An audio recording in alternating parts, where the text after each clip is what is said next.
안녕하십니까, 레필입니다. 3월 8일 두산에너빌리티 보도록 하겠습니다. 증시 먼저 보겠습니다. 코스피는 0.5% 하락했고요. 코스닥은 1% 가까이 하락하면서 오늘도 양증시 하락으로 진행이 되었습니다. 코스피는 2,563포인트로 진행이 되었고요. 외국인 투자자가 590억 매수, 기관 투자자가 270억을 매수하면서 양매수 진행이 되었습니다. 코스닥은 외국인 투자자 430억, 그 다음에 기관 투자자가 1000억 정도 매도하면서 기관 투자자의 매도에 의해서 하락을 하였습니다. 코스피는 지금 2600선 아래에서 계속 자리를 잡고 있는 상황이고요. 트럼프의 좀 변덕스러운 정책으로 인해서 계속 주가가 떨어졌다가 올라갔다가 또 떨어졌다가를 반복하고 있는 그런 상황입니다. 코스피는 이 다른 증시 대비해서, 다른 나라 증시 대비해서 상승률이 좀 낮은 상황이었는데요. 최근에 그 상승률을 좀 회복하면서 좋은 분위기를 달리다가 그 이후에 이제 트럼프의 정책으로 인해서 또 한번 조정을 받은 그런 상황입니다. 그 뒤에는 좀 크게 상승 동력을 받지 못한 채로 좀 자리를 잡고 있는 상황인데요. 좀 더 장기적으로 본다면 장기적인 추세선들이 이제 하락에서 상승으로 좀 전환하고 있다라고 긍정적으로 볼 수는 있습니다. 그러나 글로벌적인 그런 불확실성이 아직 남아있기 때문에 이 코스피의 차트로만은 분석하기가 어렵거든요. 그래서 지금은 차트는 참고로 하고 전체적인 글로벌 분위기가 어떻게 되는지를 좀 살펴봐야 될 것 같고, 그리고 코스피가 올라가기 위해서 가장 중요한 것은 결국에는 원화에 대한 가치입니다. 그래서 이 가치가 떨어지면 떨어질수록 계속 우리나라에 있는 자금들은 해외로 빠져나갈 수밖에 없고요. 특히 외인 투자자 위주로의 이탈이 가속화될 수밖에 없습니다. 그래서 그 외국인 투자자가 한국으로 언제 돌아오는지가 상당히 이제 관건일 것 같은데 아직까지도 그러한 움직임이 보이지 않고 있습니다. 투자 수급을 보게 되면 외국인 투자자가 590억을 매수를 했지만 사실 이전에 매도했던 것 대비해서는 워낙 적은 물량입니다. 그래서 이틀 정도 매수를 한 것은 조금 이례적으로 보이긴 하지만 사실 이전에도 한 4천억 가까이를 이틀 매수를 하고 그 뒤부터 바짝 매도를 해서 이렇게 이탈하는 모습도 보였기 때문에 지금 당장에서는 외국인 투자자가 수급을 어떻게 바꾼다라고 표현하기가 애매한 상황입니다. 그래서 다음 주 목요일까지 또 이제 우리나라 증시가 옵션 만기를 기다리고 있기 때문에 그 만기 관련한 움직임이 또 나타날 수 있고요. 지금 당장에서는 외국인 투자자가 코스피에 적극적으로 유입이 된다라고 보기는 좀 어려운 상황입니다. 기관 투자자도 마찬가지, 금융 투자도 계속 매수를 이어오다가 최근에는 매도를 집중적으로 하는 모습이고요. 연기금 투자자는 또 매수를 이어가고 있죠. 그래서 코스피에 계속 유입을 하고 있습니다. 사모펀드와 투신도 좀 매수를 했고요. 전반적으로 기관 투자자는 다시 매수를 시작하고 있습니다. 코스닥은 1% 가까이 또 하락을 했습니다. 그래서 지금 코스피 대비해서 확실히 코스닥이 낙폭이 좀 큰 상황이고요. 계속해서 기술주 위주로의 하락이 이어지면서 마찬가지 60일선 지지하긴 했지만 좀 이제 상대적으로 하락폭이 크기 때문에 추가적인 움직임들은 더 살펴봐야 될 것 같습니다. 그래서 외국인 투자자의 매수가 나오긴 했지만 워낙 이제 팔았다 샀다가를 반복을 하고 있고, 최근에는 매도할 때 좀 강력하게 매도를 하고 있기 때문에 코스닥이 계속 눌러지고 있습니다. 그리고 기관 투자자도 마찬가지, 연기금 투자자는 코스피는 매수를 집중적으로 하고 있지만 코스닥에서는 매도를 하고 있거든요. 그래서 좀 상반된 움직임을 보이고 있고, 그 이외에 다른 투자자들도 코스닥은 좀 매도를 하고 있기 때문에 이런 부분들이 계속 지수를 좀 눌리는 효과를 보여주고 있습니다. 그래서 조금 더 이제 시간을 두고 봐야 되는 그런 상황이고요. 여전히 불확실성이 있기 때문에 증시가 어떤 방향을 잡고 움직이는 그런 상황이 만들어지지 않고 있습니다. 그다음에 해외 증시 보겠습니다. 해외 증시는 지금 다우 나스닥이 또 큰 폭으로 하락을 하다가 마지막에 이제 반등을 좀 하면서 좀 상승 반전을 이루어냈습니다. 그래서 그래도 이제 상승으로 진행이 되긴 했지만 사실 나스닥 이 지수를 보게 되면 이미 이제 고점 대비해서 쭉 증시가 밀리기 시작하거든요. 그래서 2200원 정도를 계속 이제 터치를 하다가 지수가 쭉 밀려서 거의 10% 가까이가 지금 하락을 한 상황입니다. 근데 고점 대비해서 10% 떨어지는 것은 사실 큰 조정이 아니거든요. 그래서 나스닥이 이전처럼 조정을 한번 받고 다시 올라가는 것인가, 아니면은 아주 큰 파동의 하락이 차곡차곡 이제 나오게 되는 것인가? 이것들을 우리가 좀 주의를 해야 되는 상황입니다. 그래서 월봉 입장에서 본다면 나스닥의 아주 큰 상승 이후에 큰 폭의 하락이 나타났듯이 이 하락폭이 코로나 때 잠깐 이제 증시가 쭉 떨어졌다가 그 이후에 금리를 쭉 내리면서 증시가 과도하게 올라갔거든요. 어떻게 보면 코로나라는 것이 질병이 유행함으로써 실물 경기가 완전히 박살이 난 상황인데 금리를 내린다고 해서 바로바로 경기가 좋아지지 않은 상황이었거든요. 그런데도 증시는 이렇게 올라갔습니다. 그래서 결국에는 투기 매물이죠. 투기 자금들이 증시에 많이 유입이 되어 있는 상황이라고 보시면 될 것 같고, 그 뒤에 이제 인플레이션이 다가오니까 급격하게 금리를 올리면서 증시가 크게 조정을 받았습니다. 그 뒤에도 지금 계속 이렇게 올라가는 상황인데요. 결국에는 시장에 아직도 많은 자금들이 풀려져 있다라고 볼 수밖에 없습니다. 그래서 지금 이 나스닥이 이 역사적으로 봤을 때 이 올라가는 속도가 있는데 어느 순간부터 이 코로나 이후부터 엄청나게 빠르게 나스닥이 올라가기 시작합니다. 그래서 그냥 뭐 제가 차트 분석가는 아니지만 이 추세선만 보더라도 이 이후부터는 뭔가 아주 과도하게 시장이 증시에 유입이 되었구나, 자금들이, 이렇게 볼 수가 있습니다. 속도전을 맞춘다고 한다면 결국에는 이 하락폭이 지금 이어지는 점이 평소의 그 속도였거든요. 그래서 나스닥이 결국에는 15,000포인트 아래로 떨어져야만 그런 속도 조절이 나오게 됩니다. 그래서 그만큼 지금 부채가 많이 있고 지금 평균적인 상승률 대비해서 이격이 많이 벌어져 있다라고 볼 수밖에 없는 그런 차트입니다. 다우도 마찬가지입니다. 다우도 지금 실물 경기로 인해서 천천히 올라가는 상황인데요. 나스닥만큼은 아니지만 그래도 상대적으로 꽤나 이제 튀어 오른 상황입니다. 그리고 심지어 나스닥처럼 지금 조정을 받지 않았기 때문에 충분히 조정이 나올 수 있는 그런 상황이고요. 이렇다고 해서 무조건 내려야 된다, 요거는 아닙니다. 그래서 트럼프의 정책이 어떻게 되는지에 따라서 시장의 충격이 주어지는지 마는지가 될 거고, 그만큼 지금 시장이 많이 과열이 되어 있는 만큼 심리적인 이 요인들이 많이 작용을 할 거다. 그래서 뭔가 이제 트럼프의 정책이 계속 심리를 자극하고 있기 때문에 시장이 좀 크게 흔들리고 있는데요. 이거를 이제 장기적으로 하락할 수 있는 그런 리스크도 있기 때문에 분명히 우리가 계속 주시를 해서 좀 지켜봐야 되는 상황입니다. 자, 그 다음에 이제 우리나라 환율입니다. 환율은 1449원으로 또 반등을 했습니다. 지금 이제 쭉 떨어지다가 결국에는 또 한 번 올라가기 시작합니다. 지금 이 3월 8일이죠. 이제 둘째 주로 진입을 하는데요. 첫째 주에 또 환율을 바짝 떨어뜨리고 다시 한번 또 이 환율이 반등을 하기 시작합니다. 이게 참 의아한 그런 상황이거든요. 그래서 요거를 계속 한번 주시를 해볼 필요가 있겠습니다. 그래서 우리나라 환율이 지금 1450원 가까이 또 이렇게 올라왔는데 하루를 보게 되면 또 새벽에 갑자기 이렇게 급등을 하게 됩니다. 그래서 지금 이제 아무래도 미국의 또 증시가 급 반등할 때 우리나라 환율도 이렇게 급격하게 올라간 것을 볼 수가 있고요.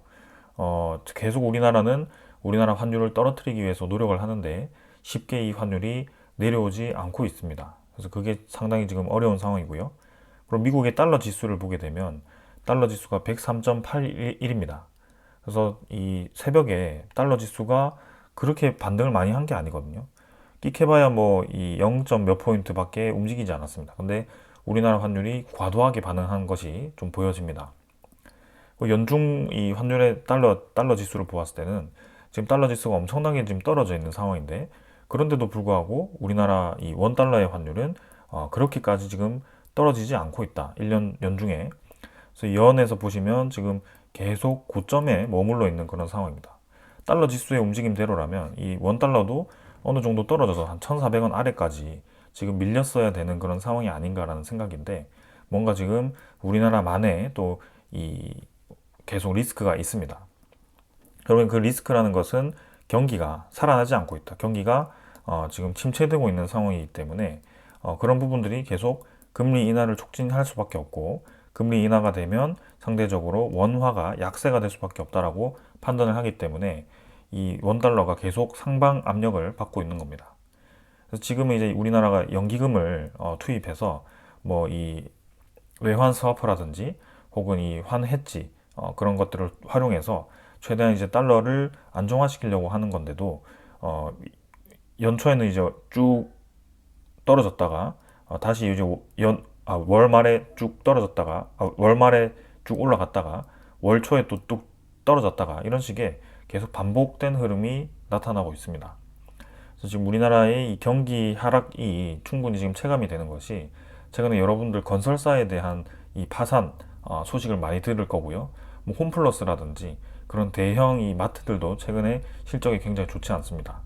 그래서 이 건설사들이 지금 상당히 많이 파산을 하고 있는 상황이기 때문에 우리 이 금리를 낮춘 것이 지금 온전히 실물 경기에 들어가는 게 아니라 계속 이 건설 쪽에 부동산 쪽에 투입이 된다고 한다면 그 효과가 미미할 겁니다. 그러면 계속 경기가 좋지 않기 때문에 금리를 과도하게 내릴 수밖에 없고 원화 가치가 계속 내려갈 수밖에 없다라고 판단을 할 수도 있습니다. 그래서 지금 원달러에 대한 강세가 예측되는 만큼 상당히 지금 우리나라 증시도 리스크가 있다라고 보시면 되겠습니다. 그래서 상대적으로 일본의 이 환율을 보시면 엔화처럼 이렇게 내려가는 것이 정상입니다. 아까 달러 지수가 내려간 것처럼 엔화는 지금 같이 강세를 보이잖아요. 그래서 엔화가 강세를 보임으로써 이렇게 떨어지고 있습니다. 원화도 지금 상대적으로 강세를 보였어야 되는데 지금 원화는 그런 움직임이 나오지 않고 있죠. 이렇게 안 떨어지고 계속 자리를 잡고 있습니다. 그만큼 우리나라의 경기가 어렵다라고 판단을 하고 있는 거고 그게 환율 지수로 나타나고 있기 때문에 결국에는 코스피가 뭐죠? 코스피 주식 매도하면 달러가 나오는 게 아니죠. 결국에는 원화이기 때문에 이 외국인 투자자들이 코스피를 매도하고 원화를 달러로 바꾸어서 나가야 됩니다. 근데 그 달러로 바꾸는 게 상대적으로 지금 환차손이 발생할 수 있는 상황이죠. 왜냐하면 원화가 계속 가치가 떨어지면 상대적으로 달러 바꿀 때 달러를 적게 받을 수밖에 없잖아요. 그래서 그런 부분들이 리스크로 작용하고 있기 때문에 우리나라의 원화가 상대적으로 강해질 때 달러를 환전하고 계속 나가고 원화가 다시 떨어지면 또 이제 기다렸다가 뭐 그런 식의 움직임이 지속되고 있는 것 같습니다. 그래서 그게 조금 우리나라 증시의 리스크고 우리가 주목을 해야 되는 또 하나의 이 상황이다라고 보시면 되겠습니다. 그리고 지금 미국 증시가 좀 반등을 했었죠. 근데 반등하기 전에 이제 미국의 주가 하락이 나왔던 이유가 있었는데요. 미국의 2월 일자리가 전망치를 밑돌았습니다. 그리고 실업률이 4.1%로 상승을 하였습니다. 그래서 지금 이제 이 비농업이죠. 비농업 일자리가 전월 대비 15만 1000명 증가를 했는데, 지난 1월보다는 증가했지만, 다우존스가 집계한 전문가 전망치 17만 명보다는 다소 밑돌았다라고 보시면 되겠습니다. 그래서 1월 대비 2월이 증가하긴 했는데 예상치보다 지금 적다라는 것이 또 이 심리에 위축을 시킬 수 있는 신호였던 거고요. 그러면서 고용이 예상보다 적었는데 실업률도 생각보다 높았다라고 나오니까 시장에서는 이게 뭔가 경기가 둔화되고는 있구나라고 판단을 하는 겁니다. 근데 이제 이 파월이 또 한마디를 했죠. 미국의 트럼프 행정부의 정책 여파가 명확해질 때까지는 신중하게 지켜볼 거다. 그래서 아직 통화 정책 결정을 서두르지 않겠다. 금리를 내릴지 말지 유지할지 아직 결정이 되지 않았다. 이렇게 얘기를 합니다. 어떻게 보면 트럼프의 또 이 상황과는 이 트럼프가 이끌고자 하는 방향과 또 다른 얘기를 하는 거죠. 그래서 시장이 이 파월의 얘기를 듣고 좀 안도를 하면서 반등을 했는데요. 결국에는 아직도 인플레이션에 대한 위험이 있다라고 보는 거고 아직도 고용 지표가 강하다고 이 파월 의장은 보고 있는 겁니다. 그래서 트럼프가 이 금리, 국채 금리를 좀 낮추긴 했지만 그게 장기적으로 떨어진 게 아니라 단기적으로 떨어진 걸 수도 있죠. 그래서 그렇기 때문에 신중하게 지켜보겠다 이렇게 얘기를 하는 겁니다. 그래서 원자재 중에 국제 유가도 67달러로 반등을 했고요. 천연가스는 4.4달러까지 올라왔고요. 상당히 지금 에너지 가격이 들쭉날쭉합니다. 그리고 국채 금리는 4.3%까지 반등을 했습니다. 그래서 4.8 대비해서 여전히 낮은 수준이죠. 근데도 일단 그 파월 의장의 발언으로 좀 반등을 했습니다. 그러나 지금 트럼프가 지금 어떤 방향을 원하고 있느냐? 계속 트럼프는 이 금리를 낮추고 싶어 합니다. 여기에 대한 이유가 있는데요. 미국의 가장 지금 큰 문제 중에 하나는 재정 적자입니다. 미국의 재정 적자가 엄청나게 크기 때문에 이 재정 적자를 줄여야 되는 상황이거든요. 그래서 미국에 3년 내 부채 위기로 심장마비가 올 것이다라고 헤지펀드의 대부가 경고를 할 만큼 지금 미국의 그 리스크가 상당히 크다라는 것을 계속 많은 전문가들이 얘기를 하고 있습니다. 그래서 GDP 대비 재정 적자 비율을 3%대로 줄여야 된다라고 얘기를 하고 있는데, 그럼 지금 몇 %대인가라고 보시면 지금 미국의 재정 적자 비율이 6.4%입니다. GDP 대비. 미국의 GDP가 엄청나게 많거든요. 근데 재정 적자가 6.4%라는 것은 지금 심각한 상황이고요. 결국엔 재정이라는 것을 무엇으로 마련을 하느냐? 국채를 발행해서 국채에 대한 수요가 높아져야지만 이 국채를 통해서 재정을 만들고 진행을 하게 되죠. 혹은 이 재정 자체를 규모를 줄여야 됩니다. 그래서 국채에 대한 발행량을 조금 줄여서 수요가 상대적으로 약하더라도 커버가 될 수 있도록 해야 되는 상황이죠. 그래서 그런 것들이 지금 트럼프 정부의 지금 기조이고요. 그게 지금 행해지지 않았을 때는 나중에 진짜 큰 위험이 올 수 있다라고 다들 판단을 하고 있는 겁니다. 그래서 재정 적자를 줄이기 위한 작업들이 지금 이제 국채 금리를 떨어뜨리는 방향으로 진행되는 건데요.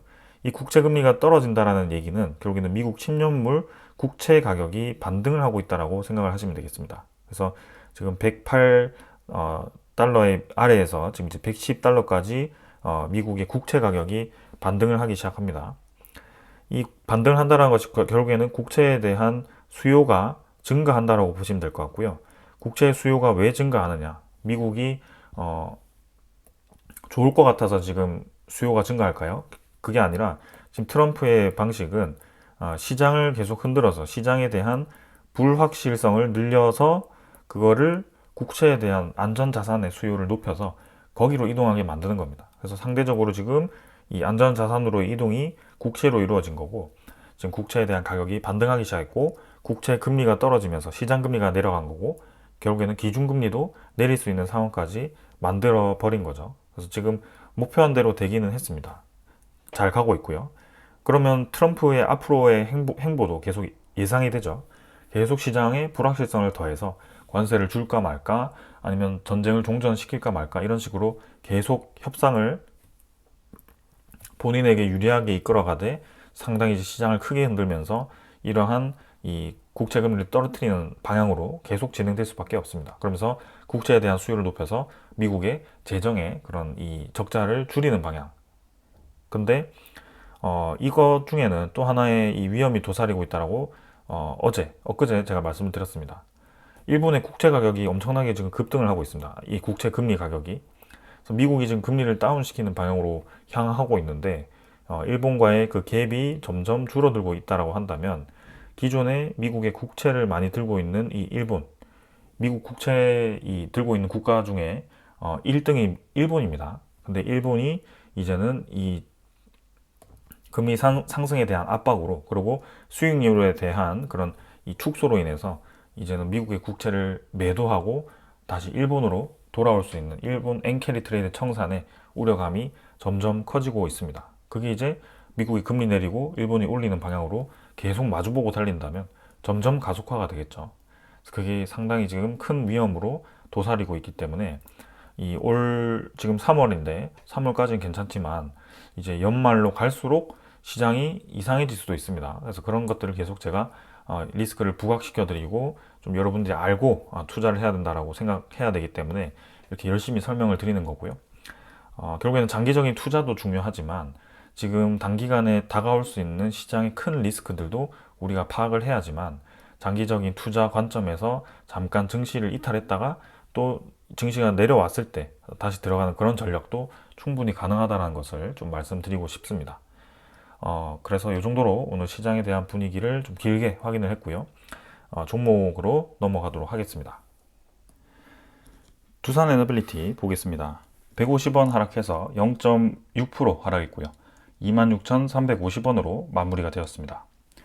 자, 오늘 두산에너빌리티 장 초반에는 좀 크게 빠지면서 진행이 되었었고요.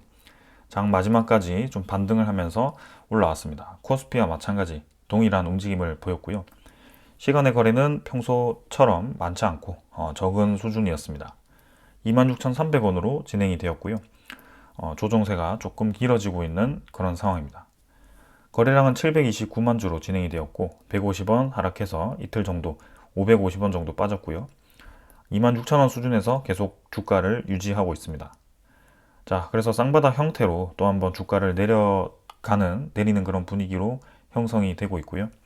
지금 이제 이 아래꼬리를 달면서 반등하긴 했지만 결국에는 시장 분위기에 따라서 이 아래꼬리를 메울 수 있는 그런 방향까지도 좀 생각을 할 수 있겠습니다. 그래서 지금은 어떤 주가가 어떻게 흘러가는지가 중요하다라기보다는 지금의 이 하락을 주고 있는 그런 주요 원인 그 자체가 지금 경제에 대한 거시적인 원인들입니다. 이 두산에너빌리티를 주가를 끌어올린 그 원인 자체가 결국에는 이 AI에 대한 투자 수요, 그 다음에 미국의 경제 활성화로 인해서 뭔가 이 대규모의 투자에 대한 기대감 그런 것들이 주가를 끌어올렸는데요. 지금 최근에 이제 트럼프의 불확실한 정책과 그 다음에 그런 이 의도가 결국에는 국채에 대한 수요를 높이도록 만들고 있기 때문에 상대적으로 증시를 내리는 방향에서 이제 증시에서 미국의 채권으로 자금들이 이동을 하고 있다라고 보셔도 되겠습니다. 그래서 지금 증시가 떨어지면서 같이 지금 두산에너빌리티도 하락을 하고 있고 둔화에 대한 시그널을 계속 강조를 하고 있기 때문에 이러한 상황들이 만들어지고 있습니다. 그래서 그러한 둔화 시그널에서 이제 침체 시그널까지 좀 더 시그널이 좋지 않게 이어진다면 추가적인 조정도 충분히 가능한 상황이고요. 만약에 두산에너빌리티가 이렇게 좀 더 떨어진다고 한다면 코스피도 2400선 뭐 아래로 계속 내려갈 수도 있겠죠. 그런 부분들은 있습니다. 그러나 다시금 두산에너빌리티가 AI의 부각을 받아서 또 한번 당연히 올라갈 수도 있는 그런 상황이고요. 지금은 계속 이 양방향에 대해서 가능성을 열어두고 투자를 좀 리뷰를 계속 하겠습니다. 투자 수급은 지금 이제 이 외국인 투자자가 42만 주를 또 매도를 했고요. 기관 투자자가 30만 주 매도를 했습니다. 그래서 오늘도 양매도 진행이 되었고 특히 외국인 투자자가 최근에 매수를 끝내고 매도에 좀 집중을 하고 있는 모습입니다. 2월 19일부터는 계속 매도를 집중적으로 좀 하고 있는 상황이고요. 두산에너빌리티의 2월 19일이라고 한다면 지금 이제 거의 고점을 찍었을 때 3만 원을 처음 이제 돌파를 했을 때 그때부터 외국인 투자가 쭉 지분을 낮추기 시작합니다.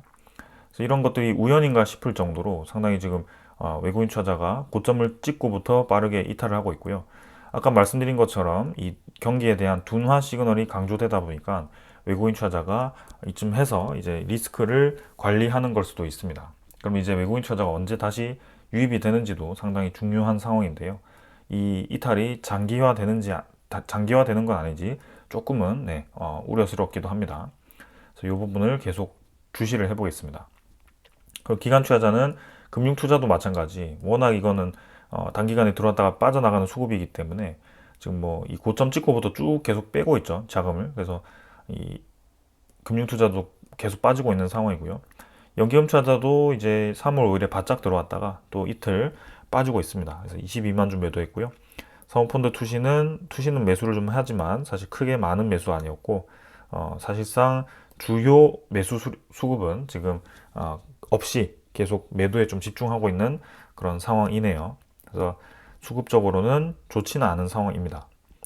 전체적인 이제 이 관련 종목들도 최근에는 큰 힘을 받지 못하고 있고요.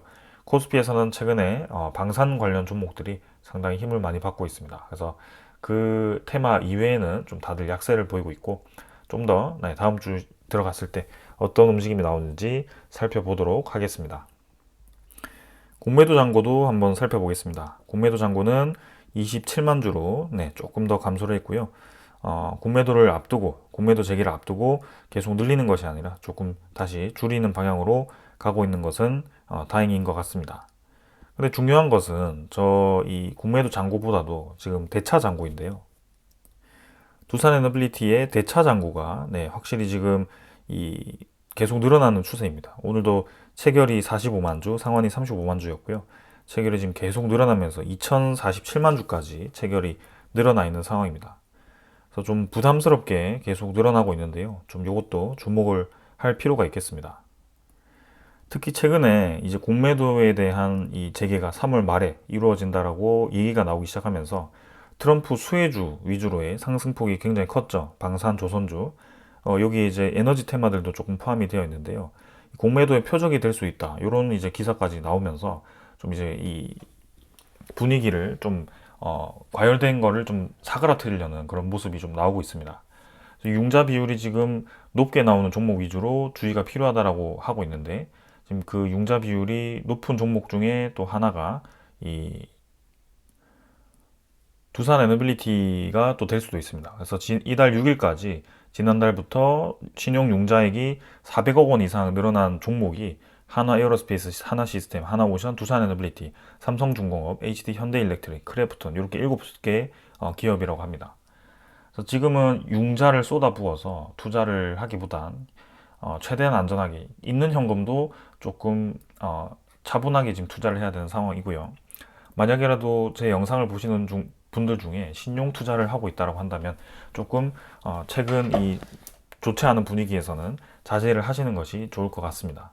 그래서 지금은 현금성 자산을 통해서 리스크가 오더라도 그것을 버틸 수 있는 방향으로 가는 것이지 신용융자는 결국에는 반대 매매를 당할 수도 있기 때문에 지금과 같이 이제 부채가 많고 상당히 시장 분위기가 알 수 없는 방향에서는 좀 리스크가 상당히 크다라고 생각을 할 수 있겠습니다.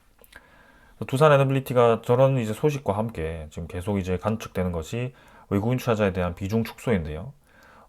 전날에도 이제 210만 주까지 또 매도가 잡혔고 오늘도 28만 주 외국인 투자자 매도가 잡히면서 비율 자체가 24.02%, 24%까지 왔습니다. 뭐 이렇다고 해서 두산 에너빌리티가 좋지 않다라고 설명하는 것은 아니고요. 최근에 이렇게 두산 에너빌리티의 외국인 투자자 움직임 중에 이렇게까지 외국인 투자자가 좀 연속적으로 빠르게 빠졌던 적이 조금 없었다라고 보여지고요. 24년 9월부터 보시더라도 이렇게 외국인 투자자가 장기적으로 이탈했던 적이 별로 없었습니다. 지금 이렇게 비중이 축소되고 있는 그런 그림이 나오고 있고 그러면서 대차 잔고가 역으로 늘어나고 있다는 것이 조금 우려스러운 상황입니다. 그래서 뭐 여기서 이제 다시 한번 AI가 부각돼서 충분히 올라갈 수는 있습니다. 근데 지금은 이제 시장의 리스크도 우리가 무시할 수 없는 상황이기 때문에 그 두 가지를 계속 염두를 하면서 지켜보도록 하겠습니다. 그리고 외국계에서도 JP모간이 지금 이제 17만 주 직접 매도를 했고요. 거래원 중에서도 신한증권이 전날에 또 매도, 골드만삭스, JP모간, 모건스탠리 모두 지금 외국인 투자자 위주로의 매도가 집중되고 있고요.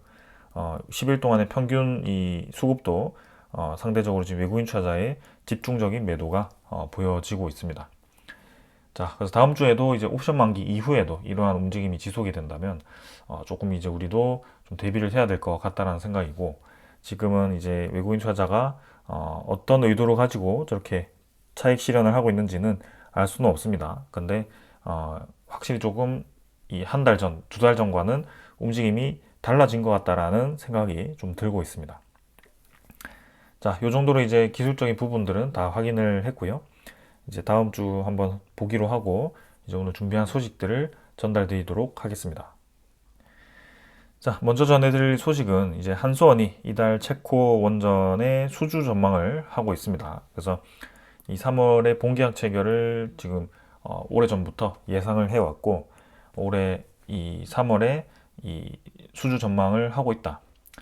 그래서 계약을 체결한다는 것은 원격으로 하는 게 아니죠. 여기는 주요 인사들이 움직여야 됩니다. 그래서 그 인사들의 이 움직임을 우리가 주시를 해볼 필요가 있고요. 예를 들어 한수원 사장이라든지 아니면 산업통상자원부 장관이라든지 뭐 이런 이제 대통령 권한 대행 이런 사람들이 갑자기 이제 체코에 일정이 잡힌다. 그렇다고 한다면 본계약 체결 가능성이 높다라고 생각합니다. 근데 그런 주요 인사들의 이 이동이 보이지 않고 좀 계속 별 움직임이 없다라고 한다면 계약에 대한 그런 지연 가능성도 어느 정도 있을 수 있다라고 봅니다. 그래서 그 어떤 식으로 이제 진행될지 모르겠지만 일단은 3월 중에는 계약 체결을 기대한다라고 하니까 좀 긍정적으로 생각해 볼 필요가 있겠습니다. 근데 조금은 이제 우려스러운 것은 최근에 이제 트럼프의 너무 이제 강경한 그런 대응으로 인해서 EU 자체가 지금 미국 쪽에 좀 적대적인 감정이 들기 시작했습니다. 그래서 독일도 그렇고 프랑스도 그렇고 이제 유럽을 똘똘 뭉쳐야 된다라는 그런 이 지역적인 감정을 지금 이끌어내고 있고요. 실제로 국방도 미국을 제외하고 이제 유럽의 방산을 직접 늘리겠다라고 예산도 대폭 늘리는 그런 상황이었거든요. 그러면서 이제 한편으로는 중국과의 협력을 또 이제 시도하고 있는 그런 상황입니다. 그래서 요 내용들이 지금 유럽에 있는 그런 원전 사업들에게도 영향을 주진 않을까라는 그런 우려감도 있고요. 원래는 이 미국의 그런 웨스팅하우스의 이 협상이 이 미국과의 외교 협력으로 좀 잘 이루어졌었거든요. 그래서 그것을 토대로 우리나라가 웨스팅하우스와의 직접적인 경쟁보다도 조금 이제 협력으로 들어간 건데 하필 지금 트럼프가 나타나면서 이러한 EU와의 협력 관계가 조금 균열이 가기 시작했다. 그래서 폴란드 원전도 지연이 되고 있고 그 다음에 이 체코 원전은 지금 이제 본계약을 빨리 체결해야 될 것 같고요. 계속 프랑스에서도 체코에 방문을 해서 뭔가 이 EDF가 계속 EU에 제소를 한다라든지 아니면 프랑스 마크롱 대통령이 체코를 가서 직접적으로 또 설득을 한다든지 그런 식의 지금 액션들이 많이 취해지고 있거든요.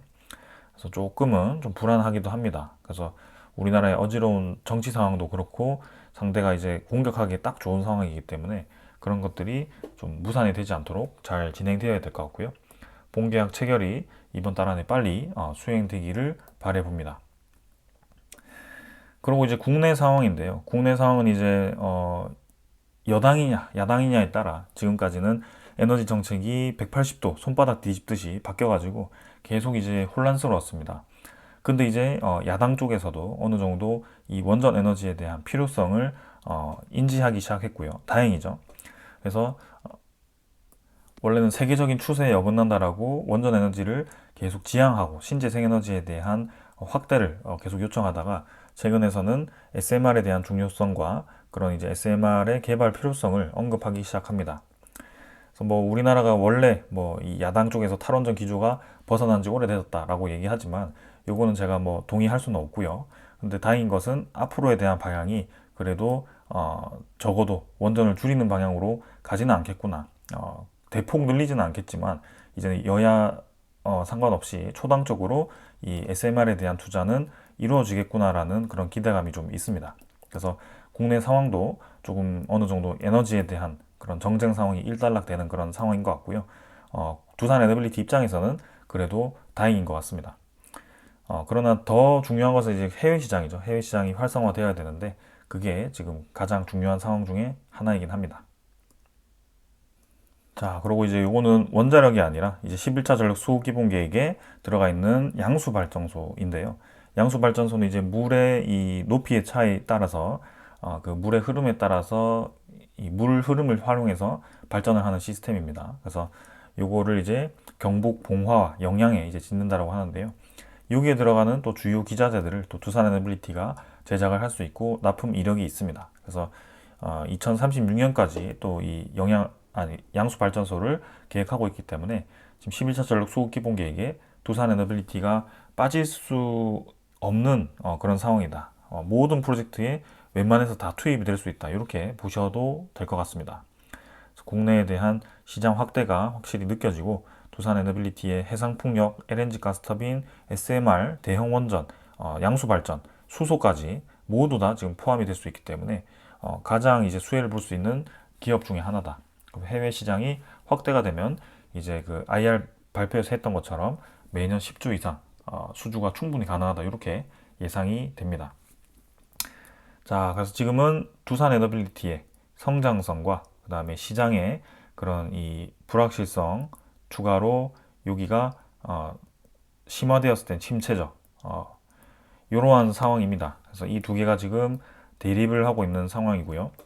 성장성이 부각되면 두산이 올라가고 불확실성이 부각되면 두산이 떨어지고 지금 하루하루 이렇게 왔다 갔다 하고 있는 상황입니다. 근데 여기서 이제 저울질을 좀 하고 있는데요. 트럼프의 이 영향이 굉장히 크기 때문에 트럼프가 어디로 의도하는지에 따라서 이 시장의 방향이 틀어질 수 있습니다. 그리고 트럼프가 만약에 성장성을 부각시키기 위해서 여기에 무게를 실더라도 이 불확실성이 침체로 넘어갔다고 한다면 점점 이제 이쪽으로 본인의 의도와는 다르게 쏠릴 수도 있습니다. 그러한 리스크를 우리가 포착을 해야 되고요. 그런 가능성에 대해서 제가 앞서 20분 동안 열심히 설명을 드렸기 때문에 그 부분도 좀 열심히 같이 공부를 해 봤으면 좋겠고요. 두산 NWT 성장성은 이미 우리가 오랫동안 정리를 해 왔습니다. 한 4년 동안 지금 성장성에서 바라봤고, 수주 가능성에 대해서도 그런 지표 위주로 또 확인을 해 봤습니다. 더 이상 이제 그런 부채에 대한 리스크는 크지 않기 때문에 지금 당장은 올해 투자 금액도 지금 마련되어 있고 내년 것까지도 뭐 크게 문제는 없을 것 같습니다. 그리고 우리가 비주주 친화적인 좀 그런 움직임들도 약간 일단락 되었기 때문에 그런 상황들은 충분히 지금 넘길 수 있는데, 최근에는 이쪽 부분이 좀 많이 부각이 되고 있기 때문에 좀 어렵기도 합니다. 그래서 양쪽 다 계속 생각하면서 투자를 해 나갑시다. 자, 오늘 여기까지 하고 마무리 하도록 하겠습니다. 감사합니다.